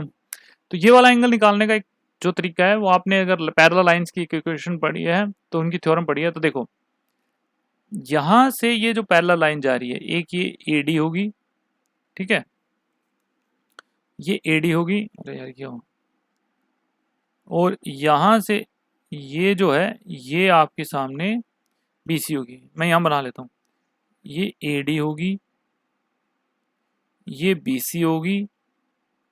अब यहां जरा ध्यान देना, ए सी वाली लाइन की तरफ, यहाँ से ये ए सी यहाँ से जा रही थी ना, यहाँ ये यहाँ टच हो रही थी, यहाँ टच हो रही थी ये वाली। अब थोड़ी सी लाइन को इसको आगे बढ़ा लो, इसको आगे बढ़ा लो एक मिनट, थोड़ा ही गड़बड़ कर दिया मैंने तो अरे यार दोबारा से बनाते हैं, सारा ही गड़बड़ कर दिया मैंने, लगता है यहाँ डायग्राम ही सही से नहीं बन रहे। ये ए डी होगी और ये ही आपके सामने, अरे यार सीधा बन जाना, ये इतना टाइम हो गया करते करते, चलो छोड़ो यार, जैसी बन रही है बना लेता हूँ। ए डी बी सी, अब यहाँ से यहाँ तक तो आपको मैंने यहाँ दिखा ही रखा, ये वाला मैंने यहाँ डायग्राम बनाया है, ये 88 है, ठीक है। अब यहाँ देखो, इस लाइन को थोड़ा सा मैं ऊपर ले जाता हूँ और ये वाली जो लाइन है ये कट करके इसको बाहर निकाल लेता हूँ, और यहीं सेम ये एक और काम करता हूँ, ये वाली जो इसको आगे ले जाता हूँ और ये वाली लाइन है इसको आगे उड़ा लेता हूँ। तो दो पैरेलल लाइन के बीच में ट्रांसवर्सल लाइन आ रही है, ये ट्रांसवर्सल लाइन होगी ये वाली ग्रीन वाली। तो अब यहाँ अगर 18 है तो यहाँ अगर 18 है, 88 है, अरे यार क्या होगा यहाँ, ओके। तो यहाँ अगर 88 है, यहाँ 88 है, तो यहाँ कितना होगा एंगल, तो यहाँ पर भी भैया 88 ही निकल कर आएगा आपका, 88 ही निकल कर आएगा आपका, ठीक है। अब यहाँ 88 है तो वर्टिकल अपोजिट एंगल भी यहाँ पर भी आपको 88 ही निकल कर आएगा, यहाँ 88 निकल कर आएगा। पूछा क्या है उसने, पूछा है उसने उसने एंगल पूछा है आपके सामने, ये वाला एंगल, यहाँ से ये ए सी डी यहाँ से ये वाला एंगल उसने पूछ रखा है, ये वाला एंगल उसने पूछ रखा है। तो ये 88 निकल कर आ गया आपके सामने, ओके। और कोई इसने एंगल तो नहीं दे रखा ना, ए सी डी आपको निकालना है, तो ये 88 निकल कर आ गया। और यहाँ पर आपके सामने ये वाला एंगल आपको पता ही है, ये 88 हो गया, तो ये वाला एंगल आपको निकालना है। यहाँ थोड़ा सा 1 मिनट रुकिए, मैं इसको रफ कर देता हूँ, 1 मिनट यहाँ से, ओके। तो ये वाला एंगल आपके सामने हो गया, निकल कर आ गया, ये 88 यहाँ लगा देता हूँ मैं। अरे यार ये क्या हो गया, चल नहीं रहा, हाँ। अब आते हैं अपने इस वाले क्वेश्चन के ऊपर, ये यहाँ से 88 हो गया, अब निकालते हैं ये वाली एक्शन, ये 88, ये 88 हो गया, ओके। अब देखो जरा, बोला क्या था इसने कि ये दो लाइन इक्वल हैं, ये दो लाइन इक्वल हैं, तो दो लाइन इक्वल है कि इन दोनों के जो आमने सामने एंगल होंगे वो क्या होंगे, वो भी तो इक्वल होंगे बच्चे, तो ये भी 88 हो गया, ये भी 88 हो गया। अब ट्रायंगल है, ये ट्रायंगल है, ट्रायंगल के तीनों एंगल्स का सम कितना होता है, 180 होता है, तो ये वाला एंगल आप निकाल लेंगे, ये वाला एंगल आप निकाल लेंगे। कैसे निकालेंगे भाई, दो एंगल है आपके सामने, 88 88 कितना होता है, 88 88 आप जोड़ेंगे तो ये निकल कर आएगा 176, ये 176 निकल कर आएगा। और तीनों एंगल का सम कितना होता है 180, तो बचा कितना 4, तो ये 4 डिग्री है, ओके। तो ये आ गया आपके सामने राइट आंसर 4, क्लियर। अब बोला गया है कि what is the average of first 10 prime number, prime number जो पहली 10 संख्याएं हैं प्राइम नंबर, वो उनका सम आपको निकाल के देना, उनका एवरेज देना है आपको। पहली 10 कौन सी है, सबसे छोटा प्राइम नंबर होता है 2, फिर 3, फिर 5, फिर 7, फिर क्या है 9 नहीं आएगा, फिर 10 नहीं आएगा, फिर 11 आएगा, फिर 13 आएगा, फिर क्या आएगा 14 नहीं आएगा, 15 नहीं आएगा, 16 नहीं आएगा, फिर 17 आएगा, फिर 19 आएगा, फिर 20 नहीं आएगा, 21 नहीं आएगा, 22 नहीं आएगा, फिर 23 आएगा। कितने हो गए, 1 2 3 4 नहीं, 1 2 3 4 5 6 7 8 9, 9 हो गया आपके सामने। एक और चाहिए अपने को, 24 25 26 27 28 29, 29 हो गया। अब इन दोनों इन सबको जोड़ लो, जोड़ेंगे तो कितना आएगा, 2 3 5 5 5 10 10 7 17 17 और 11 28, 28 ही होता ना, 17 17 और 11 28 ही होता है, हाँ 28 28 और 10 38 38 और 3 31 31 31 31 में 19 जोड़ लो, 31 में 19 जोड़ लेंगे हम, 31 में 19 जोड़ लेंगे तो ये हो गया आपके सामने 50, 50 में 17 और जोड़ लेंगे हम तो ये हो गया 67, 67 67 में 23 और जोड़ लेंगे हम, 67 में 23 और जोड़ेंगे तो 0 8 1 9, ये हो गया आपके सामने 29, यही हो गया ना, 8 1 9 तो 8 1 9, फिर 29 29 यहाँ पर हमने जोड़ा 9 और 119, तो नहीं कोई गड़बड़ हुई है, 2 और 1 3 5 5 5 10 10 सर 7 17 17 और 11 28, अरे अरे अरे अरे अरे 41 था यार, ये गड़बड़ कर गया मैं, 41 था, तो यहाँ आएगा 129, 129 क्योंकि यहाँ पर आएगा आपके सामने 77, 77 में आप जोड़ेंगे तो 00, ठीक है, फिर उसमें 29 हो रह गया था, ये जोड़ेंगे तो 129। अब इसमें 10 डिवाइड करेंगे तो 12.9, तो 12.9 इसका राइट आंसर हो जाएगा। क्लियर? तो थोड़ी बहुत कैलकुलेशन आपको तेज करनी होगी, ध्यान से क्वेश्चन करने। मेरे पास तो टाइम है इसलिए मैं इजी आराम से कर रहा हूँ, तो मेरे से गड़बड़ हो रही है तो मेरी गड़बड़ छोड़ो क्योंकि मैंने तो एग्जाम दे रखा है, मैं तो क्लियर करके बैठा हूँ। आपको अपनी प्रिपरेशन पे ध्यान देना है। Find the volume of the largest right circular cone that can be cut out from a cube with an edge of 8 centimetre. भाई 8 सेंटीमीटर किनारे वाला एक घन है, उसमें से एक काटे जा सकने वाला सबसे बड़ा जो काटे जा सकने वाला लंब वृत्त शंकु राइट सर्कुलर कोन का आयतन ज्ञात करना है, आपको वॉल्यूम ज्ञात करनी है। राइट सर्कुलर कोन कैसा होता है? ये ऐसा होता है भाई, ठीक है, ये कोन जैसे आपने आइसक्रीम खाई हो ना वैसा होता है, उल्टा होता है, 1/3πr²h इसका वॉल्यूम का फॉर्मूला होता है। ठीक है, आपको ये चीज निकालनी है। अब ये बोल रहा है कि एक 8 सेंटीमीटर का घन है, 8 सेंटीमीटर का घन है। अरे यार इसको भी बीच बीच में दौरे पड़ते हैं। घन है एक 8 सेंटीमीटर का, घन बना देते हैं भाई यहाँ पे। 8 सेंटीमीटर का एक घन है। अरे थोड़ा सा कोई ना, अरे कोई ना, मैं इसको रफ करूंगा यार, ये थोड़ा सा लेंथी हो गया। लेंथी क्या मतलब, ज़्यादा लंबा खींच गई इसकी लाइन, उतनी फिर से खींच गई, कोई ना यार चलने दो। ओके, तो ये आपके सामने घन दे रखा है, ये आपके सामने घन दे रखा है भाई। अब क्या है, ये सर्कुलर कोन जो है इसमें से काटा जाएगा, इसमें से काटा जाएगा मतलब, मान ये छत है, इसका टॉप इससे कनेक्टेड है, ठीक है, और नीचे तो ऑब्वियसली नीचे गोल होता ही है, वो नीचे तो वो गोल होता ही है, तो टॉप से ये ऐसे मिला हुआ है और ये यहाँ पर ऐसे मिला हुआ है, ये कोन इसमें से ऐसे काटा जाएगा। तो इसने बोला कि भाई बताओ कि मैक्सिमम उसका कितनी वॉल्यूम हो सकती है, वो ये कह रहा है मैक्सिमम उसकी कितनी वॉल्यूम हो सकती है, आपको ये बताना है। ओके, तो ये तो पता है इसकी हाइट कितनी होगी, यहाँ पर यहाँ से लेके यहाँ तक ये रेडियस होगा, रेडियस कितना होगा भाई, यहाँ समझो जरा, ये ऊपर नीचे का फर्श बना रहा हूँ जहाँ पर ये गोला बना हुआ है इसका, ठीक है, सर्कुलर कोन का ये गोला बनता है, तो ये यहाँ से लेकर ये पूरा टच है, ऐसा नहीं है कि नहीं टच है, टच है। तो ये तो पूरा 8 ही है, क्योंकि इसने 8 की लंबाई चौड़ाई ऊंचाई सब 8 है, एक क्यूब में तो सब 8 होते हैं, तो 8 है, तो इसका डायमीटर तो 8 हो गया, और रेडियस कितना जाएगा, वो 8 का आधा यानी वो 4 हो जाएगा, तो ये 4 है, तो यहाँ पर ये 4 हो जाएगा। और हाइट इसकी कितनी रहेगी, ऑब्वियसली हाइट भी इसकी 8 ही रहेगी, यहाँ 8 आएगा इसका, ठीक है।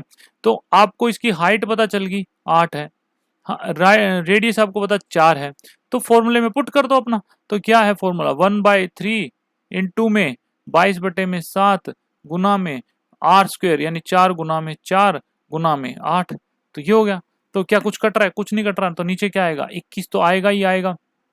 ऊपर मल्टीप्लाई करवा लो जो करवा सकते हो, 16 4 चौक 16, 16 को आप नहीं 32, 32 को कुछ भी कर लो यार, 16 अट्ठा 128 होता है क्या, 16 अट्ठा 128, देख लो यार कितना होता है, मेरे को तो याद भी नहीं आ रहा। 16 अट्ठा, वाह यार टेबल भूल गया मैं, कमाल की बात होगी। हाँ 128 होता है, 128 आ गया यहाँ पर, इसको 22 22 से और मल्टीप्लाई करवा लो, तो यहाँ आएगा 6 5 256, 256, यहाँ पर ये 6 1 7 रेख 8 रेख 2, 2816, 2816 बटे में 21, ठीक है, यहाँ 2816 लिख देता हूँ। अब डिवाइड कर दो इसको 21 से, तो यहाँ पर जा रहा है 1 पे 7, यहाँ पर 1 आएगा, किस पे जाएगा, 21 21 एकम 21 21 दूनी 21 तिया 21 3 पे जाएगा, ठीक है, 63।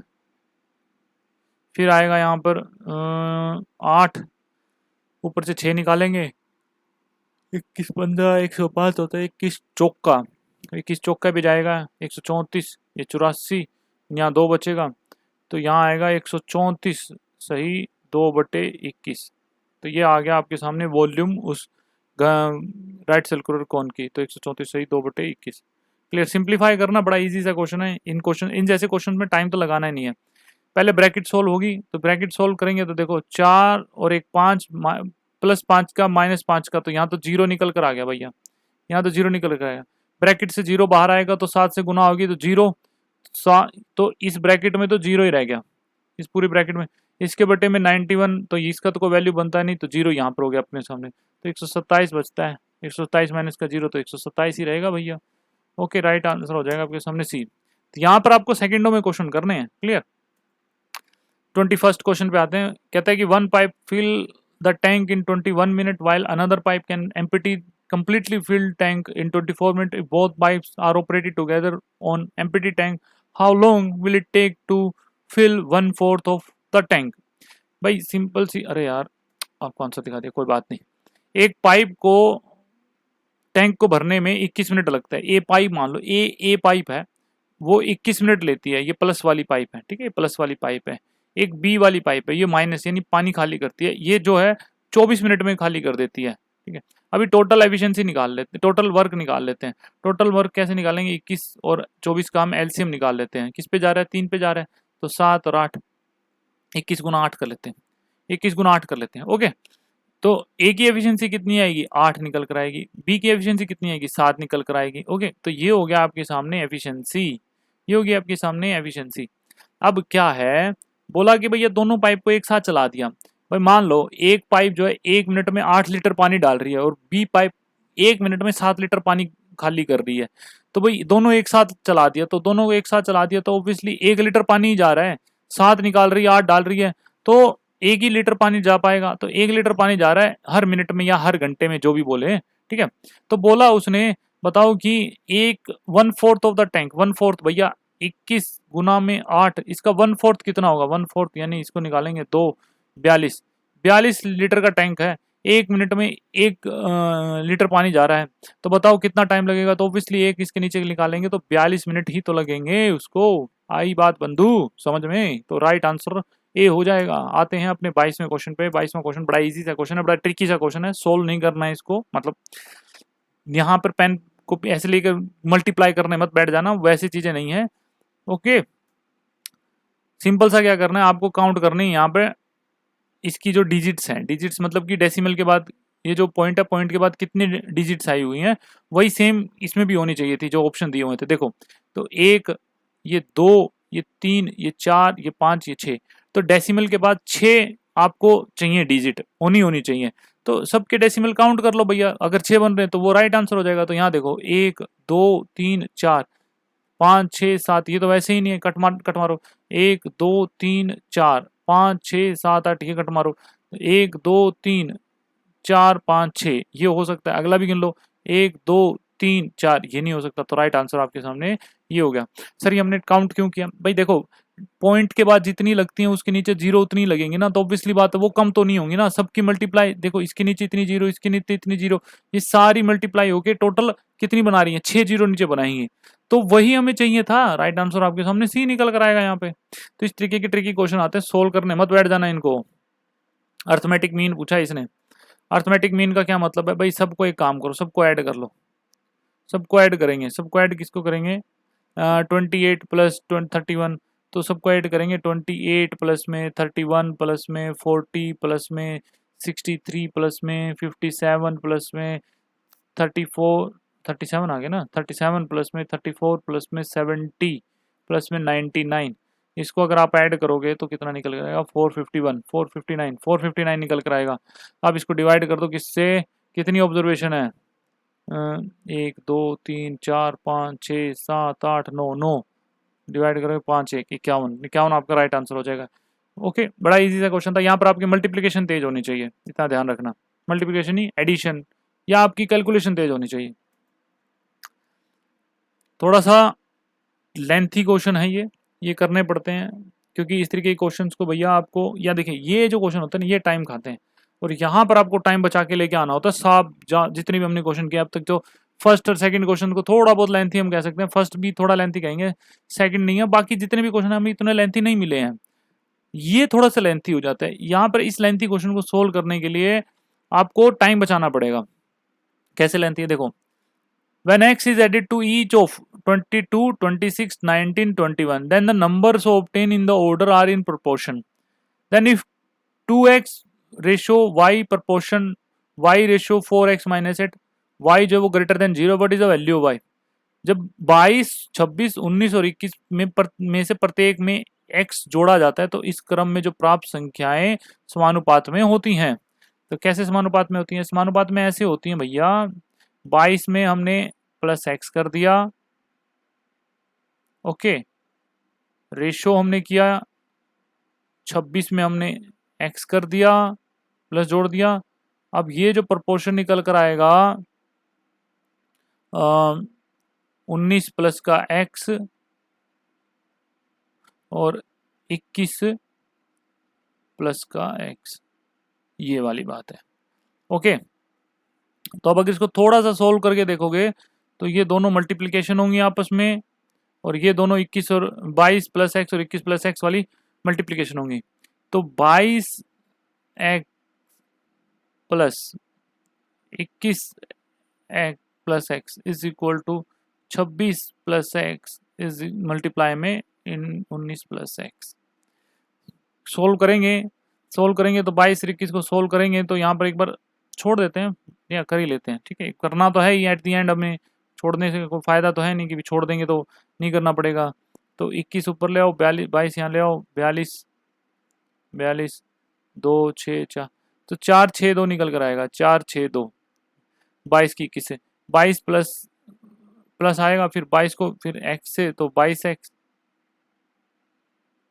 अब x की बारी आ गई, x की 21x plus x square. Same अब यहाँ पर चले जाते हैं, 26 मल्टीप्लाई में 9 9 6 54 5 9 दूनी 18 18 और 5 23, यहाँ पे 26 4 9 494 आ जाएगा, 494 आ जाएगा, plus 26x plus 19x plus x square. तो एक्स स्क्वेयर से तो भैया एक्स स्क्वेयर जाएगा अपना कट। अब यहाँ पर इनको जोड़ेंगे तो ये 21 इसमें जोड़ूंगा तो ये आएगा आपके सामने 43x, इसमें ये 19 जोड़ूंगा ये आएगा आपके सामने 5 3 45x। तो यहाँ आपके सामने क्या रह गया, ओके, 462, ये 494 यहाँ पर माइनस का लगा लेता हूँ, 494 is equal to 45x minus का 43x। तो यहाँ देखेंगे तो यहाँ जो निकल कर आएगा आपके सामने, यहाँ तो 2x निकल कर आ गया, ये बड़ा है ये छोटा है तो ऑब्वियसली साइन जो है वो माइनस का आएगा।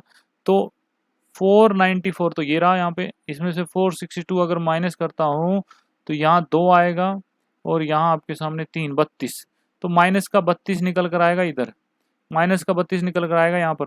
और x की वैल्यू जो निकल कर आएगी वो माइनस का 16 निकल कर आएगी, ओके, माइनस का 16 निकल कर आएगी।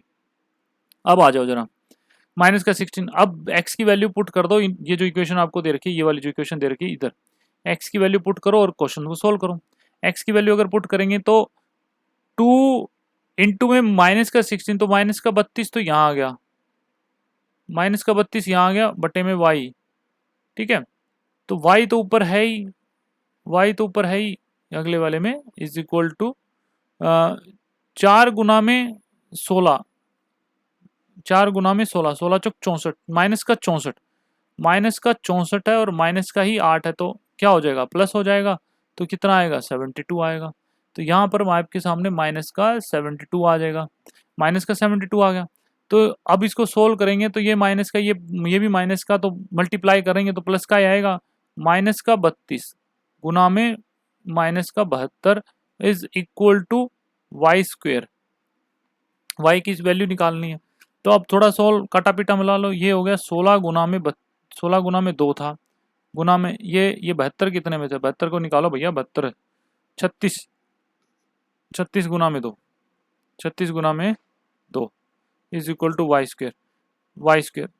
तो इधर ये अगर इसका स्क्वायर यहाँ से हटाएंगे तो इसके रूट लग जाएगा, रूट लग जाएगा तो इसके निकाल लो जो बच रहा है।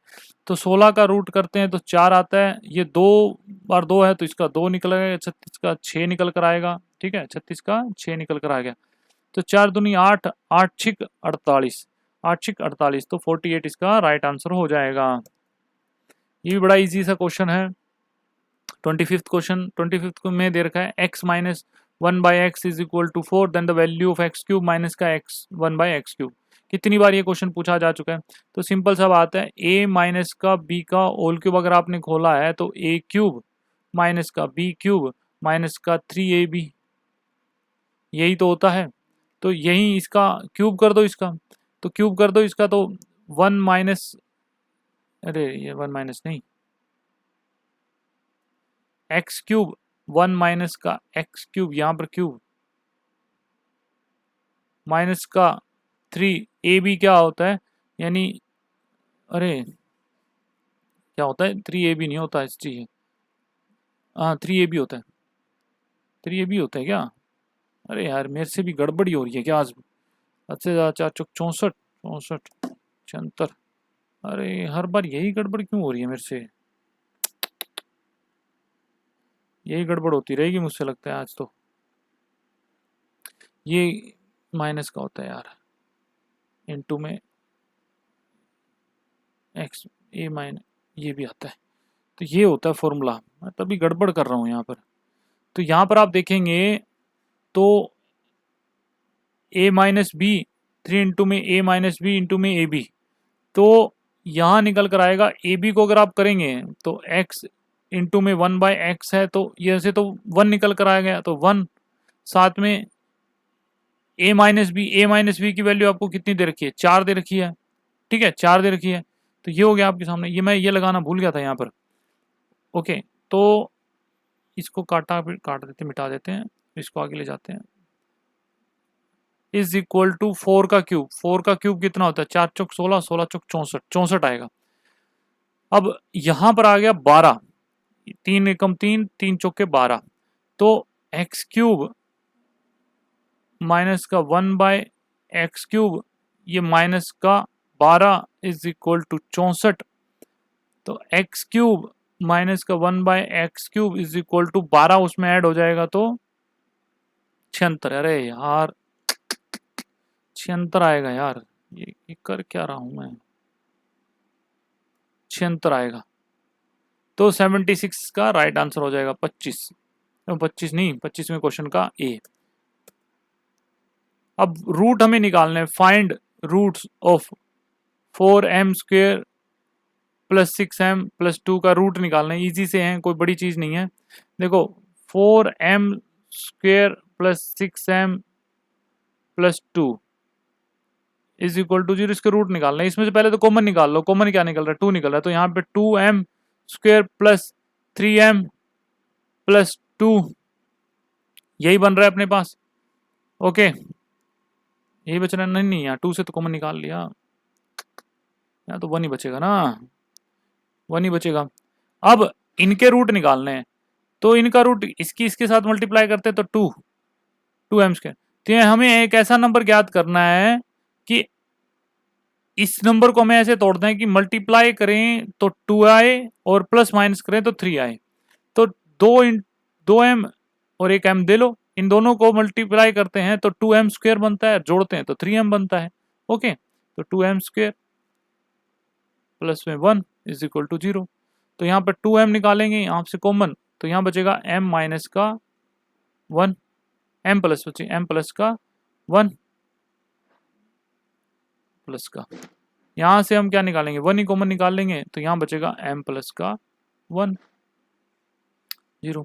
तो यहाँ अपने सामने निकला 2m प्लस 1, एक तो ये, और एक निकला आपके सामने m प्लस का 1। तो रूट क्या होंगे, यहाँ इसका तो होगा माइनस का 1, इस वाले में तो एक m में एक माइनस का m, इसमें क्या होगा 2m is equal to minus का 1, m is equal to minus का 1/2। तो दो रूट बनते हैं, एक माइनस का 1 बनता है और एक माइनस का 1/2 बनता है। तो सी इसका राइट आंसर हो जाएगा। अब बोला गया है कि 27th क्वेश्चन में Akshay spend 40% of his income he save, बड़ा इजी सा क्वेश्चन है। वो 24,000 बचाता है, स्पेंड करता है।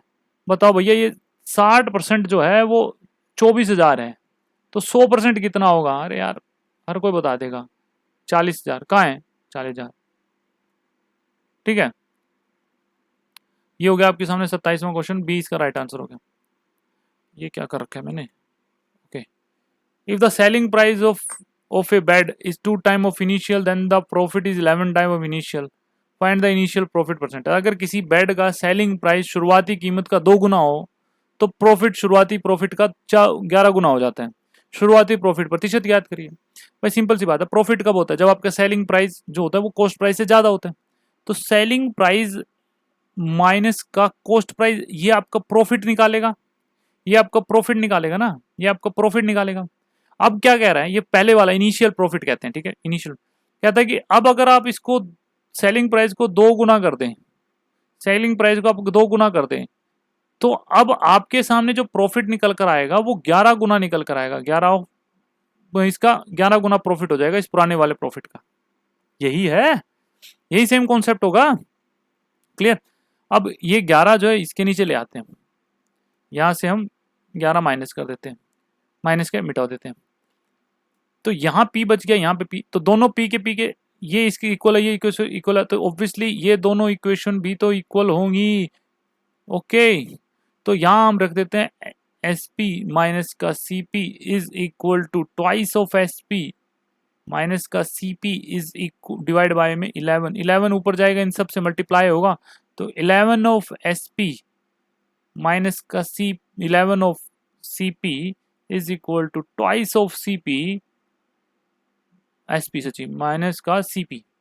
तो अब घुमा लो इधर उधर, जहां से हम आपको इक्वेशन यहाँ से 2 SP यहाँ ले आओ तो 9 SP बचेगा यहाँ पे, ये वहां लेके जाएंगे तो 10 CP बचेगा यहाँ पे। तो देखो 9 यहाँ पर SP है, डिवाइड बाय में CP है, ये CP यहाँ ले जाते हैं, 9 यहाँ ले आते हैं। ठीक है, तो 10 बटे में 9। तो पहले सेलिंग प्राइस 10 था और कॉस्ट प्राइस आपका 9 था, एक का प्रॉफिट हो रहा था कितने पे? 9 के ऊपर, बटे में 100, तो 11 से ही 1/9 इसका परसेंटेज प्रॉफिट था पहले। ओके, राइट आंसर हो जाएगा आपके सामने सी। 29 क्वेश्चन बोला गया, the mark price of a book shelf is 3100 which is 25% above the cost price, it is sold at a discount of 12% on the mark price, find the profit percentage. एक book shelf का जो अंकित मूल्य है वो 3100 रुपए है, जो लागत मूल्य से 25% ज्यादा है। इसे अंकित मूल्य पर 12% की छूट के साथ बेचा जाता है, तो लाभ प्रतिशत ज्ञात करिए, ये बोला गया है भाई। सिंपल सा है, आपको परसेंटेज निकालनी है, तो आपको ये कोई इसका कोई मतलब ही नहीं है, आप अपनी तरफ से एक वैल्यू मान लो। मान लो बुक सेल्फ का प्राइस 100 रुपए था, ये 125% अबोव था किससे? बुक से आपके जो आपका मार्केट जो भी प्राइस था, कॉस्ट प्राइस था उससे, तो 125 हो गया। अब ये बोला it is sold at discount of 12%, इसके ऊपर 12% की छूट दे दी, यानी इसको 88 रुपए पे 88% पे मतलब वो कर दिया, 88% इसकी वैल्यू रह जाएगी।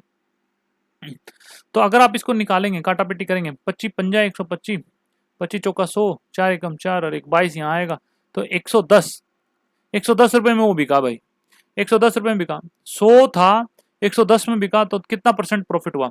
10% का प्रॉफिट हुआ। इजी सा क्वेश्चन था, और भी तरीके हैं इसको सोल्व करने के, लेकिन वो यहाँ नहीं कराएंगे क्योंकि पेचीदा हो जाएगा, थोड़ा सिंपल ही रखते हैं। आने वाले टाइम में धीरे धीरे उन चीज़ों को हम ऐड करते चलेंगे। लास्ट क्वेश्चन है, देखते हैं। लास्ट क्वेश्चन बोला गया है, what will come in place of question mark in the following equation, अगर प्लस और माइनस को इंटरचेंज कर दे और प्लस माइनस मल्टीप्लाई और डिवाइड को हम इंटरचेंज कर दें, तो देखो 66 है, यहाँ 8 आ जाएगा, क्योंकि डिवाइड और मल्टीप्लाई को इंटरचेंज कर रहे हैं, तो डिवाइड की जगह मल्टीप्लाई आ गया, 8 आ गया। माइनस है तो यहाँ पर प्लस आ जाएगा 231। अब यहाँ पर गुना है तो यहाँ पर डिवाइड आ जाएगा, यहाँ पर प्लस है तो यहाँ पर माइनस आ जाएगा। इजी सा है, कर लो। यहाँ पर इसके नीचे 11 करेंगे तो ये आएगा आपके सामने 21 का ही आता है ना, हाँ 21, ये 21 आएगा।